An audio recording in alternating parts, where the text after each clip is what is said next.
Hello, everyone. Welcome to our series of how to frame your go-to-market strategy. And we welcome all of you from wherever you're joining. I would like to introduce our trainer and the host of our session today, Oliver Guirdham, the CEO of the Business Research Company. And we have shared the QR code for you to get to know your trainer. Oliver, on to you. Morning, everybody. Thank you, Soumya.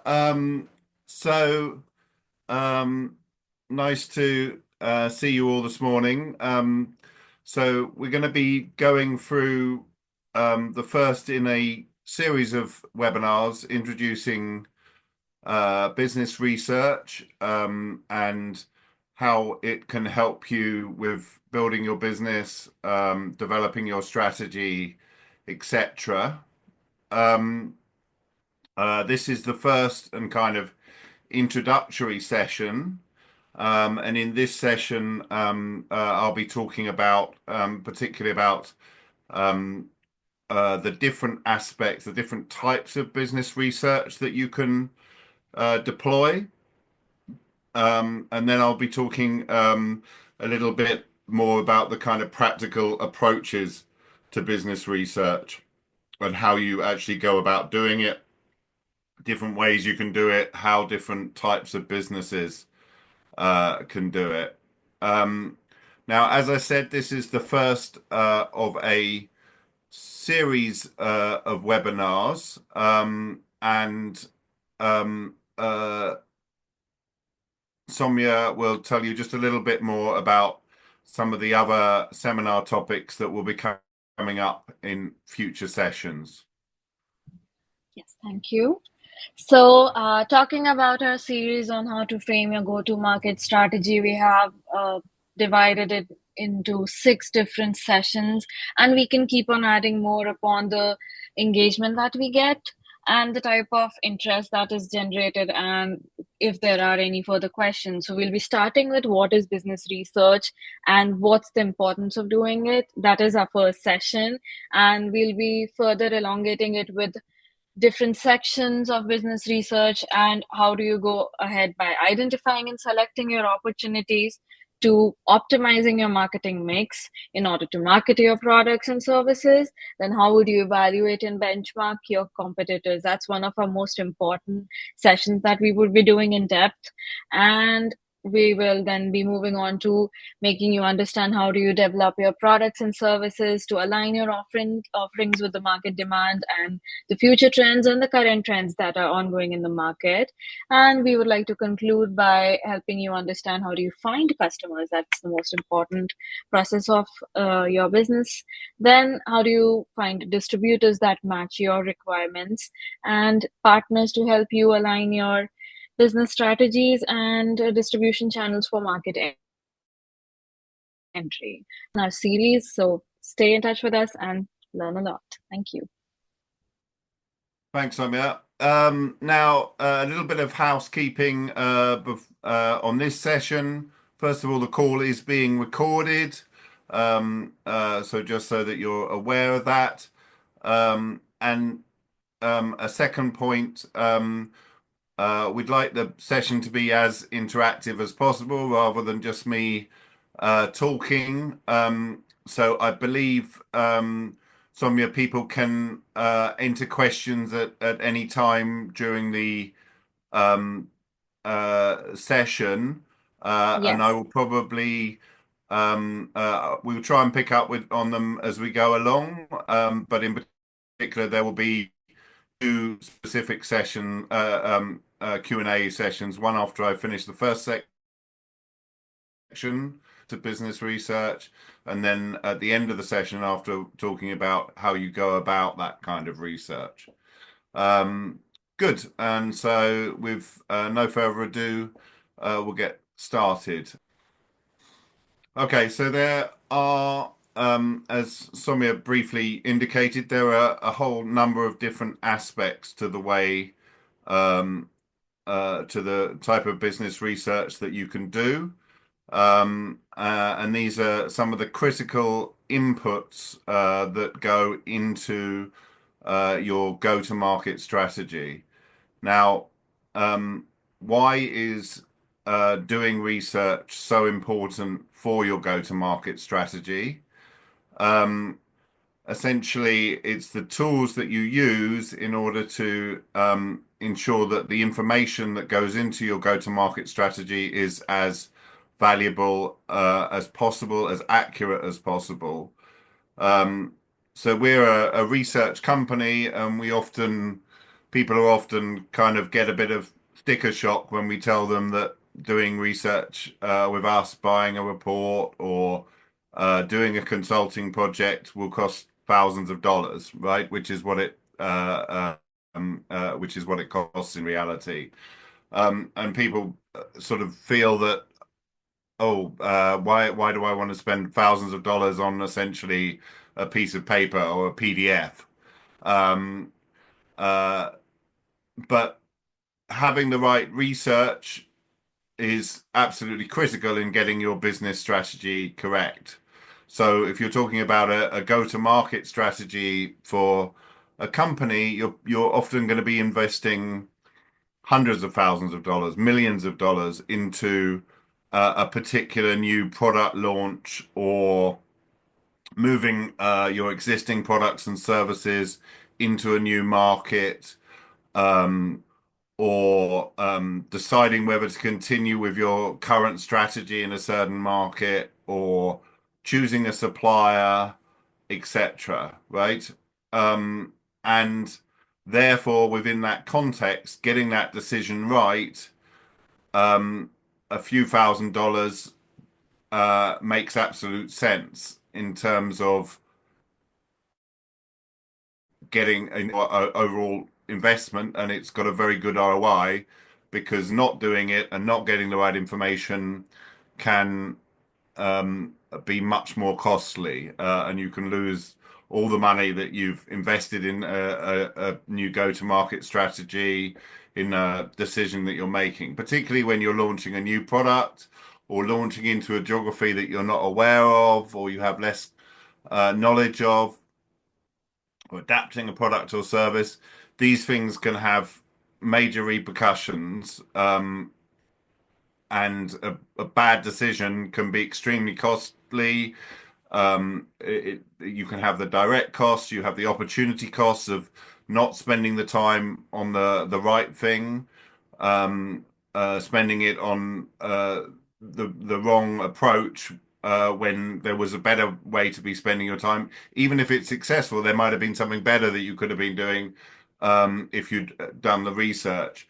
So that's the reason why it makes sense to invest time and money into research. Now, of course, I understand, we all understand that for small businesses, for single person startup, for bootstrap companies in their early phases, those kind of budgets may not be realistic. And we'll talk a little bit more later on in the discussion about how you can do these things on a lower budget if you're a smaller company.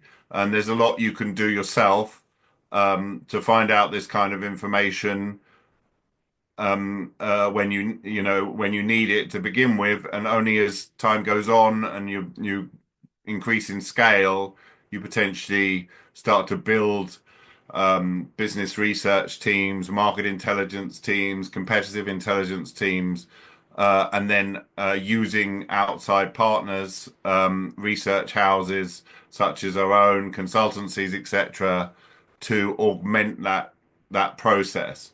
But one way or another, whether you're doing it yourself or whether you're doing it through a team or through partners, it's absolutely critical that you do research on some of these key factors that we'll be talking about before you make these uh, business decisions. Another key reason, particularly for small businesses that are starting up, is that it's very easy to be very internal in the early stages of a business. It's very easy to get excited about an idea that you have, a concept that you have, something that you think looks exciting, something that perhaps matches your capability. but that doesn't mean that it's going to work in the market. And one of the most common mistakes for businesses starting up, but also for companies launching new products and services, is that they are too internal in the way that they think about it. They get too excited about the technology or the concept or the way it fits with their capabilities and think that that makes it a good business idea. But it's only a good business idea if the potential's there. So is the market there? Is there customer interest? Is this something that people are looking for? Um, and what is the state of the competitive environment? Is it something that's already being provided very strongly by others? Good. Um, Okay, so we'll start to move on. Hopefully, people have understood why it's important to do this kind of research, and we'll start to move on through some of the different types of research that are required in order to build into a go-to-market strategy. And one other thing I'd say is that you don't necessarily, when you're working on a strategy, you're not necessarily going to do all of these different types of research in one go. Most of the projects that we have as a research company don't involve doing every type of this research for a client in one go and then delivering a complete package of a go-to-market or business strategy for them. Mostly, we get involved in one of these types of research at a particular time. So people are constantly updating their strategies and they need strengthening, they need more clarity on one of the particular aspects of this, and they will bring in support. Uh, um, but before launching a product or service, you should have at least confidence that you have decent understanding of all these different aspects. Good. So if we could move on to the next slide, and we'll start looking at the identifying markets. As I said, feel free to ping in with any questions that you have as we go along. Uh, Hang on. Market opportunities, yeah. So what kind of research would you do when you're identifying market opportunities? Um, so the first stage can be market identification and assessment research. So this is very early stage, and this is where you're literally looking for potential opportunities. You're kind of brainstorming. You're trying to think through what are the big trends that are going on in the market. Where are there unmet needs that have that you're aware of in the market? Something that you want would like, a product or service that you would like, but which is not currently available, etc. And um, there are a number of different techniques that can be used for this in to develop these ideas. In many cases, this part of the process is uh, academic in the sense that you're basically looking to work on an existing idea, work on an existing product or service, or you have the idea and you want to test that idea and see whether that idea has legs and makes sense as a business, rather than come up with that idea. But there are techniques that we'll go through in more detail in the market session for actually ideating and coming up with new ideas for products and services as well. Um, Now, assuming that you have the idea, the concept that you want to test, the product or service that you want to um, get more information on, then going to start looking at market understanding and structural analysis. Excuse me. One of the key things here is to be as absolutely clear as you can about your about the market, right? Um, being woolly about what market you're attempting to target is a key failure anticipator. So really narrowing down and being clear about the market that you're attempting to target is very important, and getting a very clear market definition is important because if you don't have a clear market definition, then you will never get an accurate market size. You will never get an accurate current market landscape for your market because you won't be clear about exactly what you're talking about. So trying to define the market as clearly as possible. And again, we'll go into what a market definition will look like a little bit more in that session. But that's a really important step in that process. Um, the the next uh, process is market entry. Um, and here you come to market sizing. Now, market sizing is a really key um, skill for any business to understand the market size of the market that you're entering. One of the reasons why this is so important and other aspects of the research are important is also not just for yourself when you're building a go-to-market strategy, but when you're presenting it to other people. Um, uh, Lots of small businesses will look to raise finance, they'll look to get financial backing. Business groups or teams within businesses will try and win corporate support for their initiatives, for launches or developments that they want to push forward. And in order to do that, you need convincing information to share with the management. And market sizing is like A101 that anyone looking at a business plan will always want to know, like how big is the opportunity? And so that is a really critical part of the process of building a strong business plan.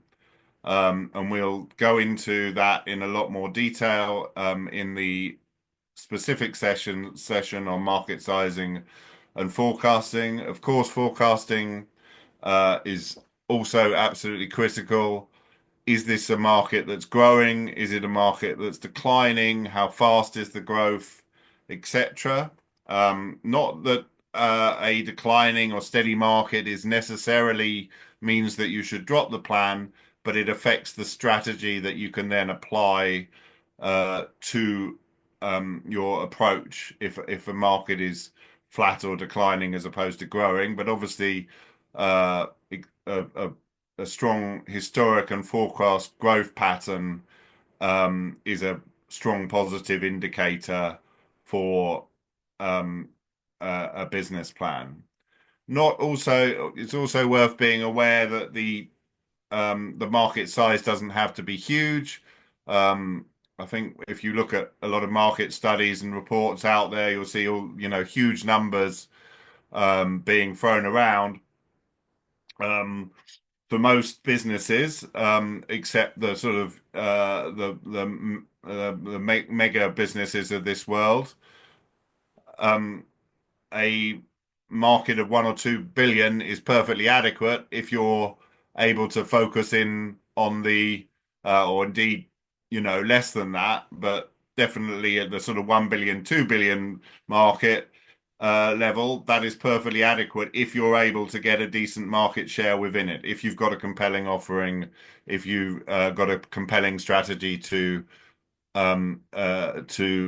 grow in that market. But obviously, as businesses scale, and as a general rule, the bigger the market, the bigger the potential opportunity, and the bigger and the more attractive it will be if you're able to get a slice of that pie. Good. Next slide, please. So we'll be talking more about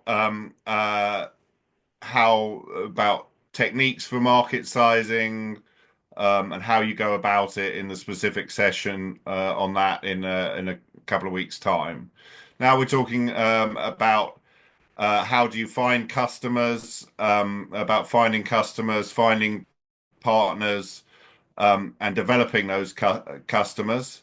So this is a critical exercise for any new business, for any business launch, etc. A lot of what is traditionally known as market research falls into this category. So this is where you get all the surveys, catty, phone interviews, face-to-face interviews, qualitative research, quantitative research.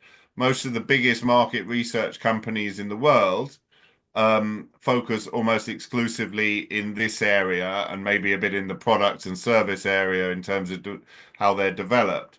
Um, but this we would regard it as a part of the process of business research. We do this kind of research, but we particularly would specialize in doing it at a sort of business to business level rather than the customer level, and we work with partners when we're doing it on consumer markets. But if you think of the whole kind of expanse of business research, in fact, consumer research is only a small part of it conceptually, but in terms of the um, spend on it, in terms of the attention it gets, it's bigger than all the other parts put together. Because it's so important, this issue of understanding your customer, understanding their feelings, understanding their reactions to products and services, etc.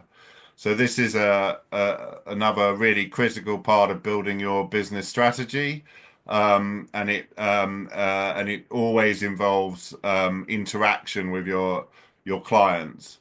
Um, and when we move into the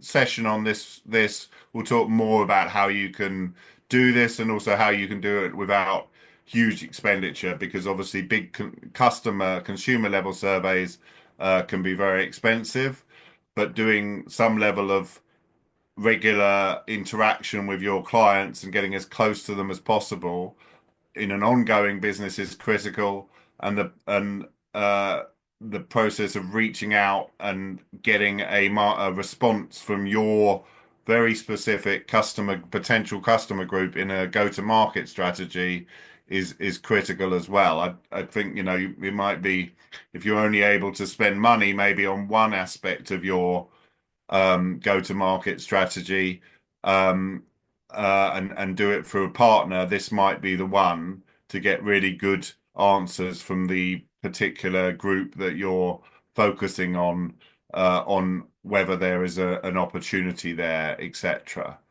Um, yes, so that would be the case. Yeah. And then, as I said, it goes on to a continuous process.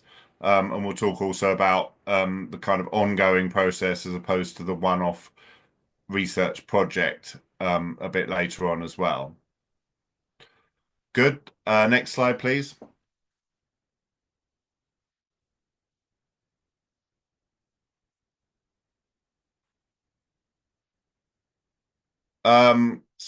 Understanding your marketing mix. So this is about getting your the specifics of your strategy, the four P's, as people say, right, product, price, placement, promotion, and testing that. Um, so uh, this is another critical step in your go-to-market strategy. Again, there's a significant element, so this kind of fits together with the last one in terms of um, being very focused on talking to your customers, talking to your the potential clients or the prospects for your business, or the actual or your actual customers, depending on the stage of your business. Yeah, so these two go hand in hand. The first one is more conceptual, understanding their preferences, etc. This one is much more about testing a specific idea, a specific um, uh, defined product or service that you're going to market with and seeing how it works. And again, by the way, for both of these things, what I said before, being very clear about what these things your market is and who you're targeting and what the product or service is that you're offering and what category it falls within is critical to getting clear and correct answers about this. One thing I would again advocate against is something that a lot of small businesses do and is not successful is thinking that somehow you've invented the wheel, that you're the first company that's doing a particular business, and that you don't fall within any market category.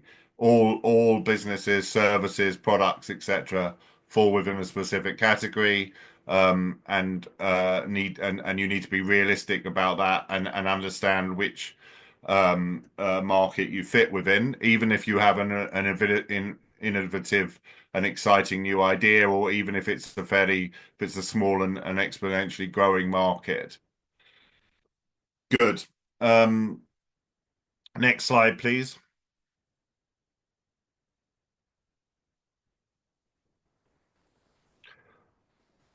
So competitor research, of course, this is a critical type of research. This is probably the second most common type of research that we do as a business after the market sizing and forecasting element.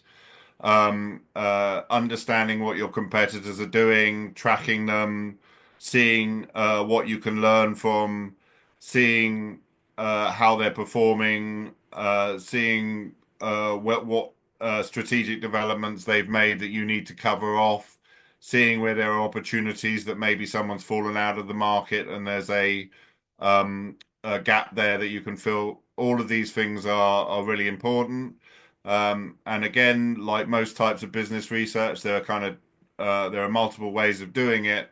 But one of them, but there are more cost-effective ways of doing it, as well as ways which are quite resource intensive and more expensive. And it depends what type of business you are, what you should do. This again is one that people are more commonly will outsource for the simple reason that agencies are able to approach.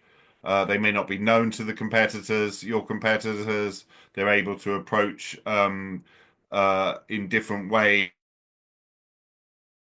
to get competitors that might not share with you directly. So this is again something that people often use agencies for, but there are ways of doing it directly yourself.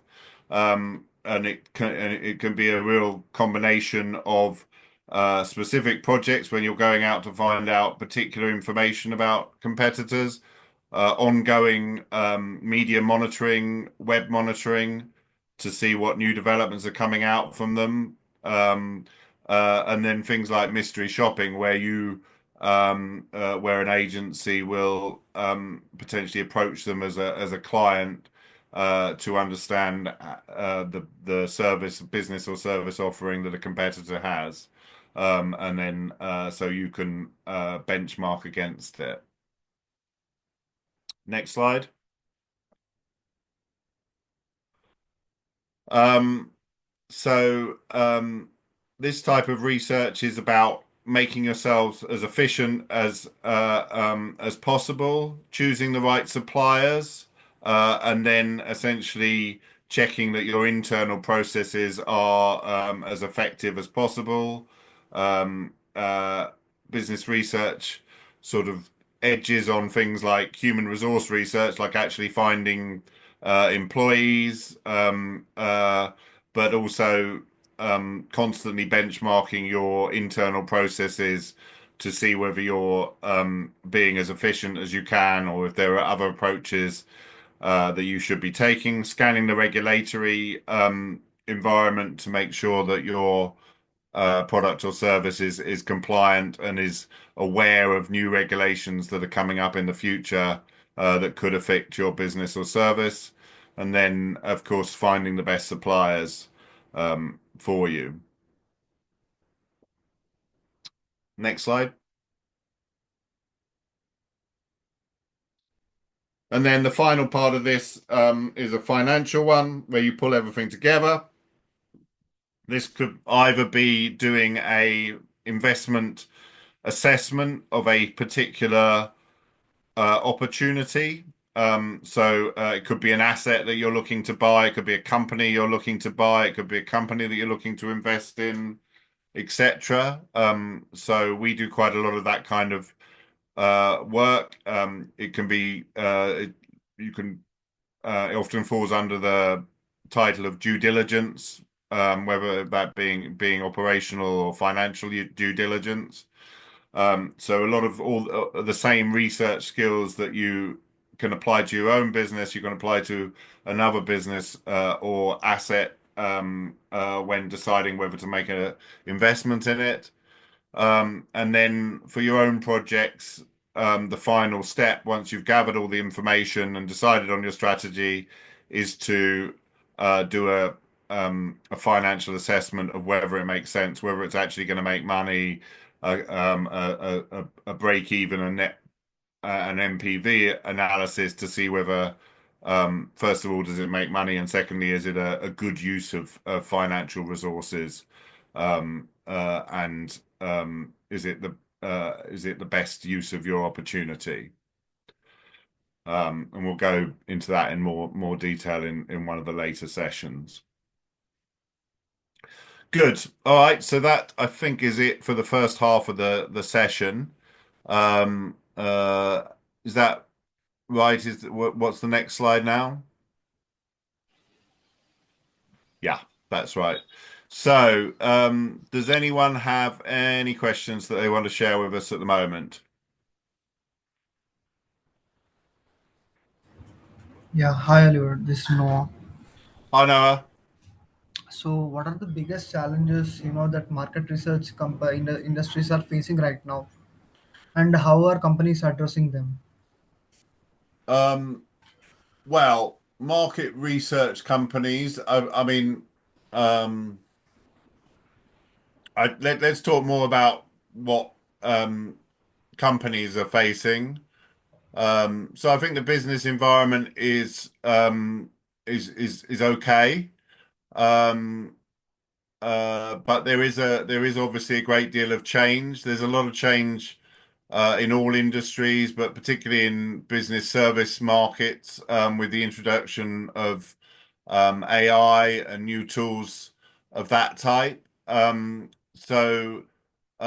are some of the challenges that people are facing. We're living in a relatively high interest rate environment, which means that all investments, all use of money is being scrutinized more heavily than ever, particularly compared to a fairly low interest rate environment that we've had for a long period, kind of pre-COVID. And that means when companies are investing money in new strategies, they need to see real clarity about the effectiveness of that. And that means that good planning is key. Yeah, and the flip side of that for sort of market research companies like our own is that all our customers are very focused on the quality and the ROI of the money they spend. But that's fine because that's a standard that we need to kind of hold ourselves to ongoing anyway. Yeah, thank you. Yes, Hi Oliver, this is Ishwar. Hope you remember me. I work for you on GD. Oh, hello, Uh, Ishwell. How are you doing? I'm good. How are you? Hope you're doing Y- good. Yeah, I'm very well. Probably looking a bit older than when you last saw me. Yeah. So regarding the market size, I have a quick question. So if it is a product, this deck is about the product or even the services are included. Any services around those products because there could be different approaches on how to determine the market size when it comes Yes. to products and services. So, are there any different approaches, or is the slide going to come in the future Um, sessions? I Maybe. think that will be broken out further as well when we in the next session where we go into market sizing and forecasting in a lot more depth in that session. But yes, there are definitely different factors when you're looking at a service as opposed to a product. Generally, the kind of there are one of the things that is different is the scalability um, of the output and the speed of changing the output is different, right? So with a product normally once you've if you establish a market and lots of people want to buy it, you can have supply chain issues, obviously, but generally you can meet that demand and you can increase production very quickly. Services tend to be much more dependent on your uh, supply situation, and so they work in a different way.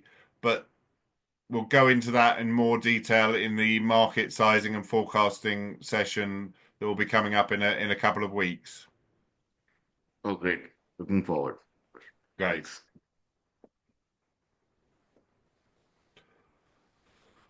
Oliver, we have one more question. Yeah. So the question is about how to market size the financial services companies such as investment banks, where the customers are diverse and difficult to specify. Um, yeah, I'm not sure whether investment bank customers are necessarily more difficult to specify than other businesses.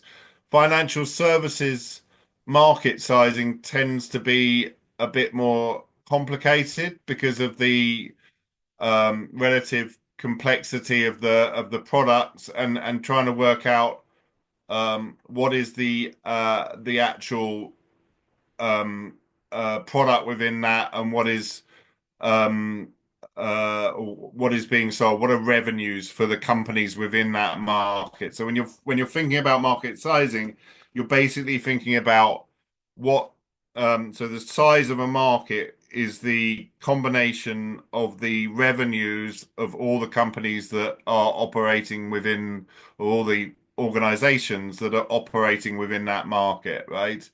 Now, if you think about something like loans, banks will be um, transferring huge amount of money in loans and bringing it in all the time, right? But that isn't revenue to their business. So there you need to look at the actual margins, the premiums on that activity. So financial services is more difficult. There's a bit more complexity when you're thinking about market sizing in financial services, and there are some examples that are more complicated than that. Um, I don't think identifying the customers is necessarily more difficult, but the nature of what is revenue to the businesses within it needs to be very carefully identified. Good. Everybody clear on that? Oh, there's a new message.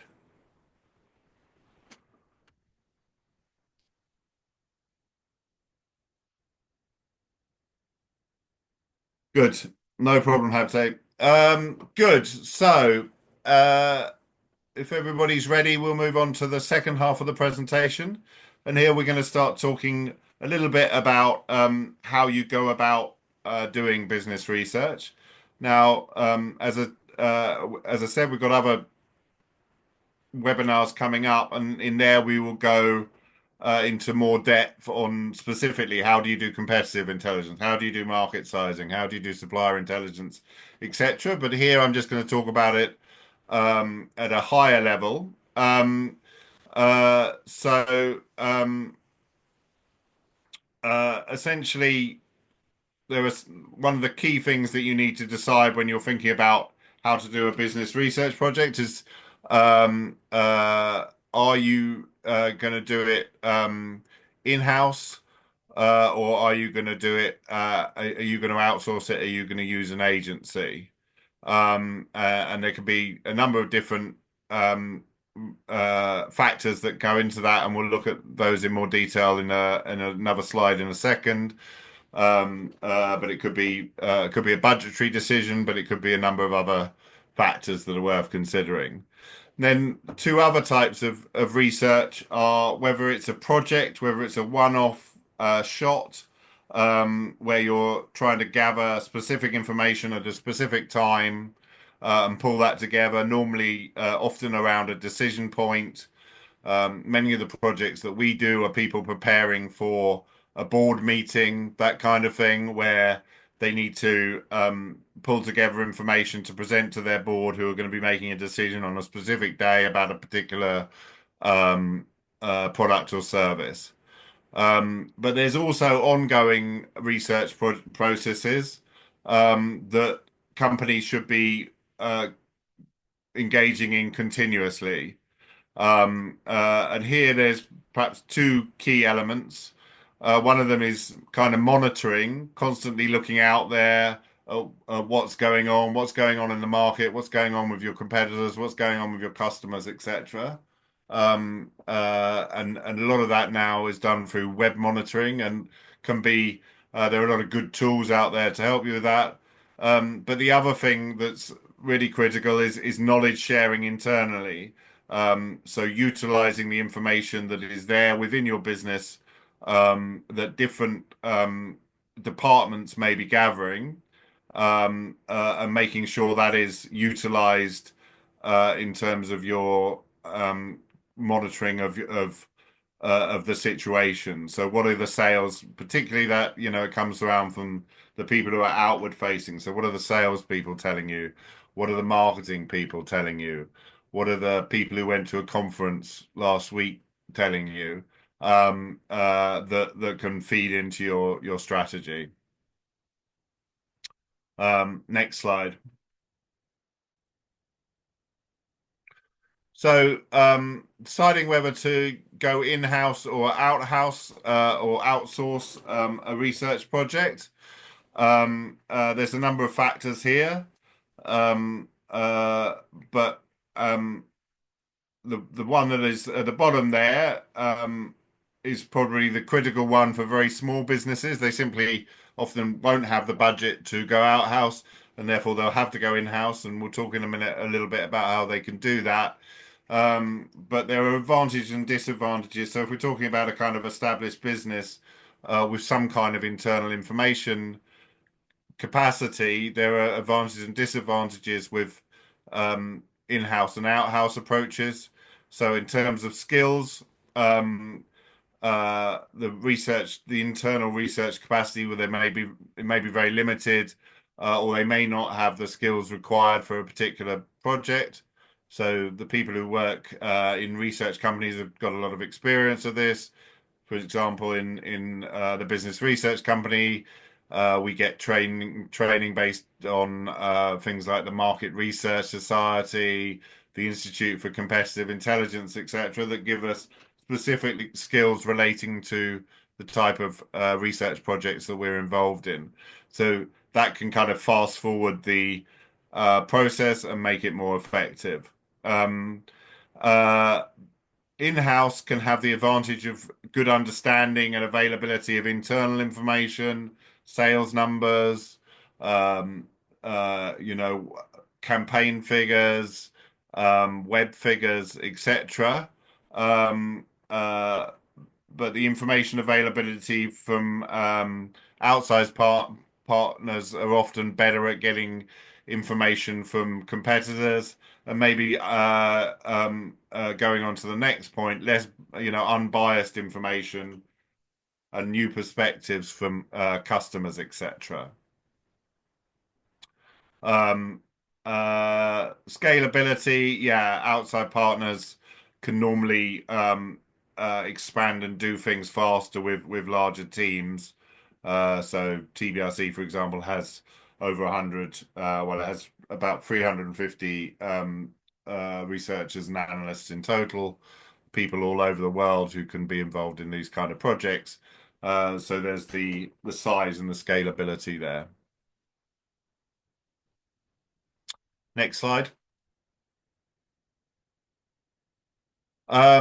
So yeah, I said I would talk a little bit about how you deal with this as a small business as opposed to a large business, which is a very common question that I get.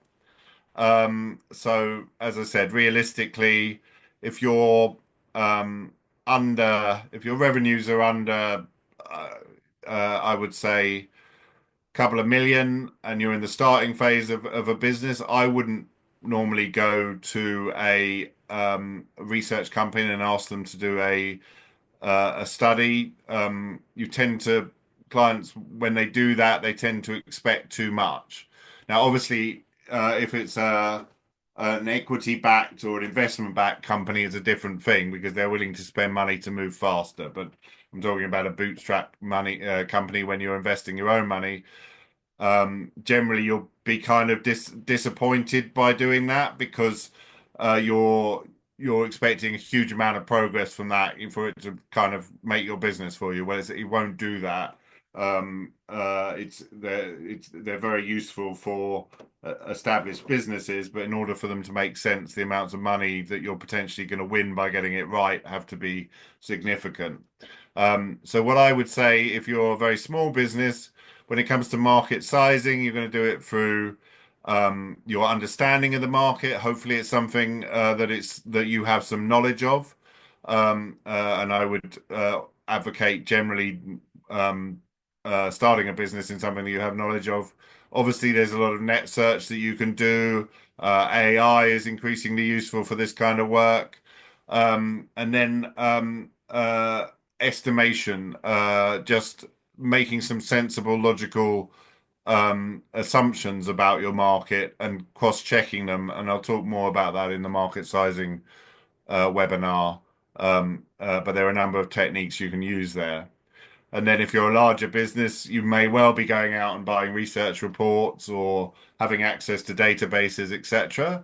But you should still be doing the other things as well and cross-checking it with your validating with your own understanding, with your company's understanding, your business's understanding, rather than just assuming that that's always right.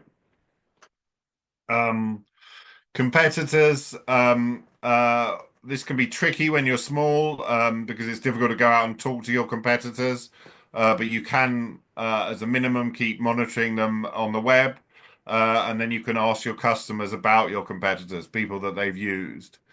If you're a larger business, again, it is definitely something that a lot of people outsource, but also your internal resources, your sales team, etc., will be getting feedback on different competitors. We lost this, and things like win-loss information, etc., where salespeople come back and say, "Oh, we didn't. This customer went with this company because they're so good at this." So that's information. Customer understanding. When you're small, it's all about two things. One of them is day-to-day interaction with your customers when you're speaking to them, selling to them, delivering to them, etc. And when you're pitching out to new potential customers. And it's also about your social network, talking to people that you know, ideally, particularly if you've been working in a similar business before for another company and you've got connections, talking to them and getting their inputs as commonly as possible. And then if you're a larger business, again, you should be doing that. But then particularly you're talking about you've got the ability to do things like larger customer surveys, etc. And similar for marketing mix, for refining your pricing, refining your product, refining your how your promotion channels, etc. Again, if you're a small business, you've just got to have your ear close to the ground, talk to as many people as possible, talk to any partners or distribution networks that you're using as well. And if you're a larger business, you can go in for bigger qualitative and quantitative research studies, media monitoring, A/B testing, etc. Next slide, please. What does a typical research project look like? So I think I've got the wrong title there. It should be project rather than process. So this is like what a one-off project looks like. And this is typically how we would do it, but it's also how internal teams can do it, and to a scaled down version people can do for themselves. So first of all, in a research project, you've got to be very clear about what your requirement is, what data you want, what type of analysis you're going to be doing, which sector, which market you're looking at it at, which geographies are you looking at, which companies are you looking at if it's a competitive market study, which specific product are you analyzing or benchmarking, and then what period are you looking across, historic or forecast, and how far in each direction. Then you design the project, work out the time scale, the plan, who's going to be involved, the resources, milestones, and deliverables are always critical. It's a very bad idea generally with research projects, like most projects, I guess, to just have everything delivered at the end, particularly when using partners. It's best to get interim deliverables so you can cross-check in and make sure things are on track as you go along. Then you've got data collection. So this, of course, generally falls into the two categories of secondary or primary. A huge number of different data sources from national statistics organizations, associations, company websites, business journals, academic journals, trade magazines are often a very good source of specialist information on different markets. So there's a huge range there. And then obviously different techniques for gathering that information.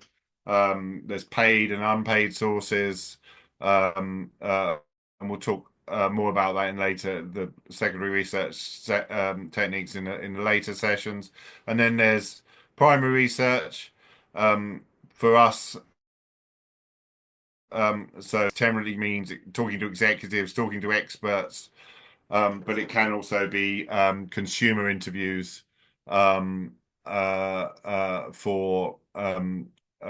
market studies or customer understanding, marketing mix understanding, etc. Then there are research. So there are things like active research. So that might be something like going and looking at a factory and seeing how many lorries are driving in and out every day. Or there are things like reverse engineering, where you buy a product from from your competitors and take it to pieces to see how it works, etc. So there are other forms, but the main forms for this industry are primary and secondary research. Then it's the process of analyzing and pulling all the information together. First of all, you want to critical part is using the primary information you have success effectively, summarizing the interviews, doing detailed analysis of those interviews, making sure you're pulling out all the information from them, as well as your secondary research. And then there's modeling and forecasting, so particularly for market sizing, etc. And we'll talk about some of the techniques for that in the next session. And then financial analysis that comes at the that is involved in some of these projects at the end of them in terms of the kind of stop-go decision making. Process of quality checking, of course, to make sure everything's in place. I'd strongly advocate using third parties for that. So make sure you're not quality checking, nobody's quality checking their own information, and that there's some separation there so that people give an objective view and really look at it through the customer's eyes or the reader's eyes before it's finalized, and then delivering and presenting the findings, whether that be internally to your board or externally. Next slide. What ongoing research processes can you implement for your business? So what I just talked about was a one-off project. What I want to, but there are also sort of ongoing processes, and these are equally important, maybe more important once you're in the flow of a business. So market and competitive monitoring. There are a load of tools out there to which you can set up to monitor the websites, news flows, etc., particularly of your competitors, but also from your market. Two of the biggest ones being Crayon and Clue, but there are others, and you can even use set up your own web scraping from using other tools if you don't want to buy from one of those providers. Social media monitoring from companies like Sprout Social, so you can constantly monitor your brand and the brand of your competitors. Customer feedback, so constantly analyzing feedback that's coming into your organization and checking the flow of it, whether it's moving in a positive or negative direction. What are the changes? What are the things that are being brought up? Um, Web traffic intelligence using tools such as SEMrush to understand your own web traffic and also the web traffic of your competitors. Setting up news alerts relating to your company, your competitors, and your market so that you're aware of any big changes and announcements that are happening. Internally, constantly monitoring sales data to see how that's going up or down and the changes in pattern within it and what that's telling you.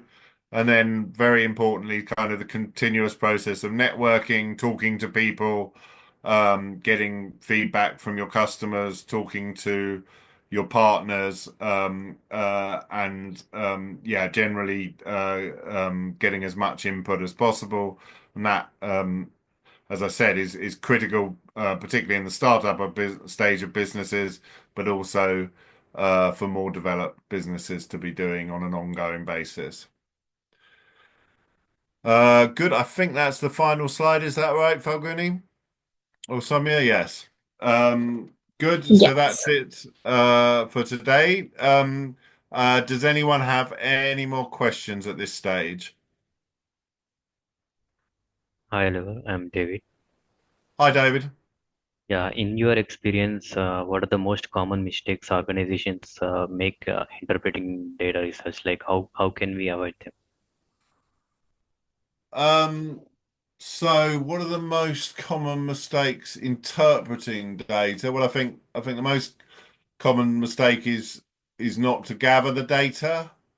And then the second most common is to not question it and think about it intelligently. So, for big organizations, they can go out and buy data, buy information, but they should be constantly questioning it and constantly um, uh, relating it to reality and seeing what it means in real terms.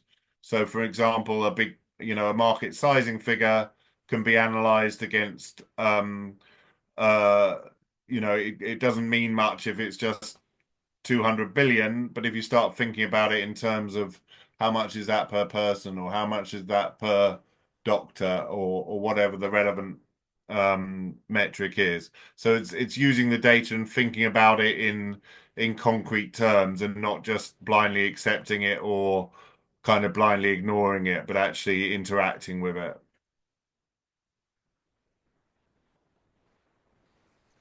Hello, Oliver. My name is Pratyup. Can you hear me? Yes.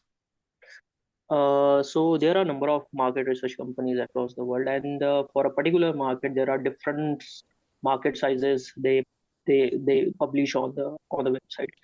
So why there is so much difference of market sizes? What are the factors that are missing from some of the companies? Well, what I would say is that one of the common issues is that companies just look at individual markets as a one-off exercise, and that can leave them a little bit kind of open to making mistakes in market sizing.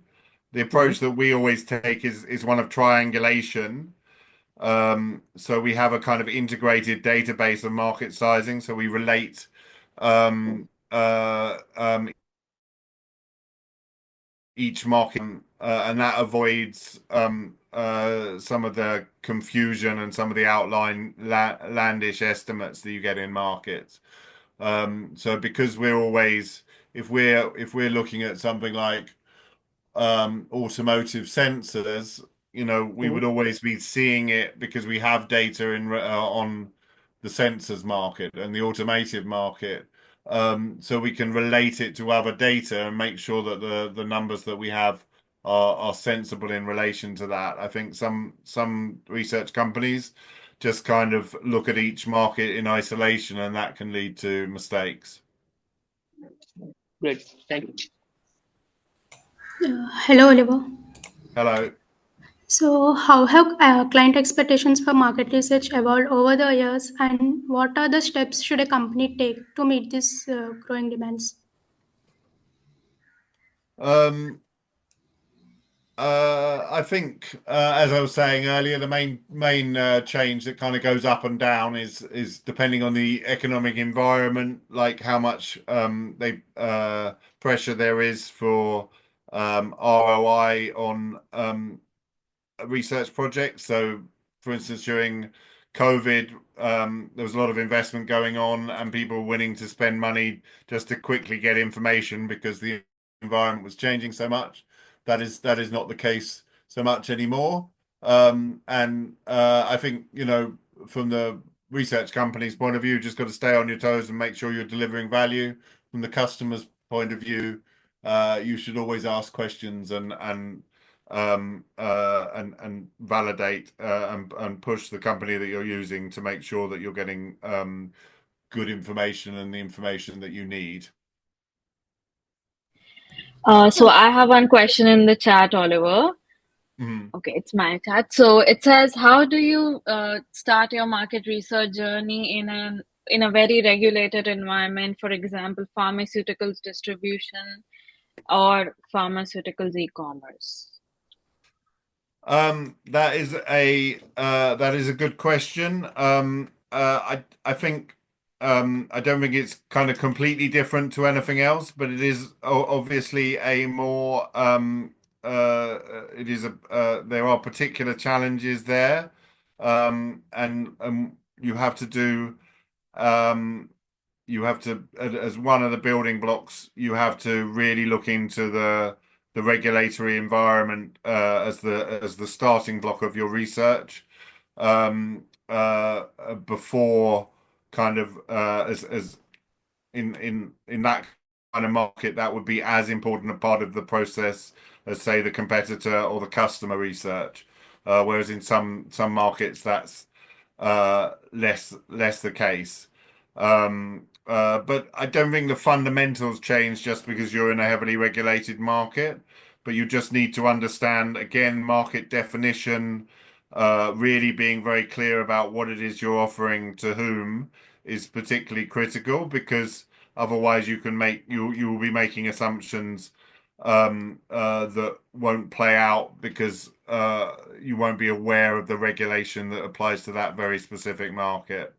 But we'll probably talk a little bit more about that in the market sizing and forecasting discussion. And we'll also, on the healthcare side, these regulated markets, we're doing a series of webinars on that side as well. So look out for updates on that.